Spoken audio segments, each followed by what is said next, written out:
U.S. Drought Monitor, January 29th, 2026. For all 50 U.S. states and Puerto Rico, the U.S. Drought Monitor showed 36.08% of the area in moderate drought or worse, compared with 36.89% last week. About 135.4 million people live in areas now in drought, compared with 141.3 million the week before. Most precipitation across the lower 48 fell as part of a large storm system this week. Heavy amounts of snow, sleet, and freezing rain were widespread across the southernmost Rockies, Southern Plains, Mississippi and Ohio valleys, southeast, and the eastern seaboard.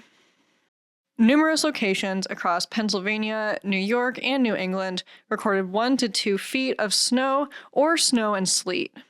Freezing rain fell in abundance across portions of the South. Scattered areas across the southern tier of the lower 48 recorded over 3 inches of precipitation. Along the northwestern and southeastern edges of the winter storm, light to moderate precipitation amounts of a few tenths to nearly an inch were recorded. Similar amounts were noted to the south of the heaviest precipitation, generally across portions of the Carolinas, southeastern Georgia, Florida, and the immediate central Gulf Coast. It was drier in most other parts of the lower 48. Despite the extensive coverage of impactful precipitation, the storm has not yet brought about broad areas of drought relief.